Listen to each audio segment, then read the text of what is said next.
So let's talk about the effect of intervention on family.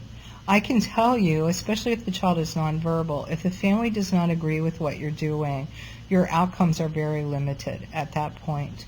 I try not to go forward with an intervention that the family does not agree with.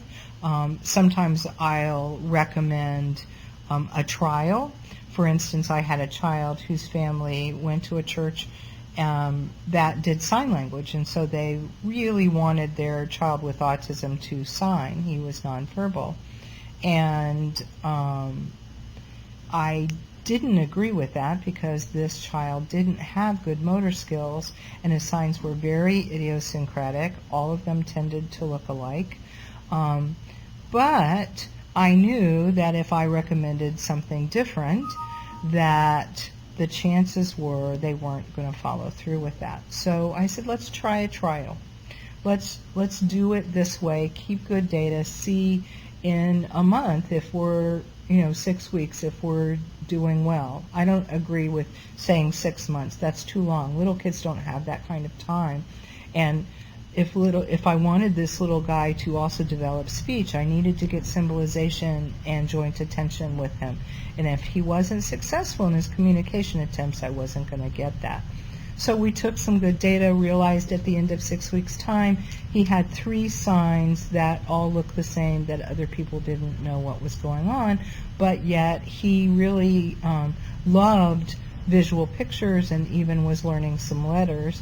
And so we moved to picture exchange communication system, and in 6 weeks the data showed that he had multiple abilities to make requests, and was also starting to use some speech sounds in our speech training at that point. So you have to really think about whether the family buys in or not, and become a collaborative venture with them to make them a good advocate for their child and make them a well-informed advocate for their child. A functional and balanced family is a good predictor for long-term outcomes. So you also want to be aware of what the stressors are in that family, and if you know of community resources such as respite care and things like that, and help them find those resources in the community. So we want to get away from fixing families and think more about empowering families, because we have them for a short period of time. So if we, kind of throw ourselves over the sword and try to fix this family, one, it hardly ever works. It's exhausting to us and it results in burnout. But on the other hand, if we empower them to make good decisions by giving them good information, by incorporating them in our data and what we're doing, then they can go on and go forward to be a good advocate for their child, and it doesn't take so much emotion and commitment from us outside of the job. So now let's consider the questions to ask when choosing an intervention. We certainly have to think of potential risks. There are risky interventions with children with autism. Right now, the current issue, I would say, is chelation. That's a very dangerous practice. Children have died from it. It has no scientific support. So please be careful when parents are considering that, and provide them with literature so they can make appropriate decisions. And we certainly would never choose anything that is of potential risk. Then we need to consider what proof is available. What kind of science do we have that says what we're planning is a good thing? We have to look at the anticipated outcomes. Am I using an intervention that addresses something that's functionally important to that family? Does the treatment meet the family vision? Does the treatment meet the goals that I have set for this child? So if I do something that lacks generalization ability, and my goal is for them to spontaneously request things in all situations, then those two interventions don't match. I have to ask myself, how will the treatment be evaluated? How will I know that it is effective? Because in my opinion, many times children are being treated for extended periods of time without adequate outcomes, and we're not revisiting what needs to be done. Certainly we can't expect a year's growth in a year's time all the time with children with autism. However, if we do a good job of matching with their learning style and the family vision and really kind of circling the wagons, we should see steady progress.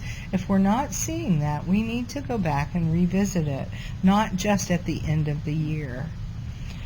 Does choosing this treatment inhibit other treatment options? In other words, am I choosing one treatment and it's not allowing another? So if they're spending 40 hours a week in a discrete trial training situation, that's going to inhibit their ability to learn in naturalistic social situations. So now let's look at the types of approaches. Relation-based approaches are something that's fairly new to the field. They're just starting to be studied, and I'm so happy because most of the time before, intervention programs did not attack the core deficits of autism spectrum disorders, those of social perspective, those of joint attention and symbolization, those things that really separate children with autism from other types of disorders. So they focus on promoting secure attachment, emotional regulation, and relatedness. And truthfully, when I look, no matter what the academic achievements of the child, these are the things that dive bomb them in their family relationships, in their ability to have friends, and their ability to have a job. So when we're looking at the long-term outcome for a child with autism, we want them to have be as independent as possible, to have good family and friends, and to be employed.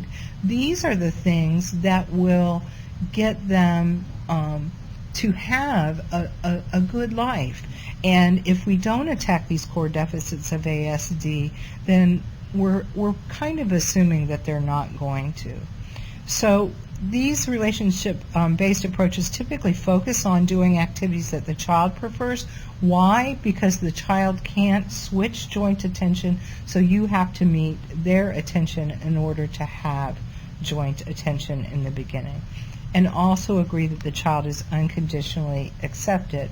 So relation-based approaches, I think, have great promise for the future. Would I only use relation-based approaches? No, but I would certainly include that as part of what I do, even though we don't have many that are in the established category.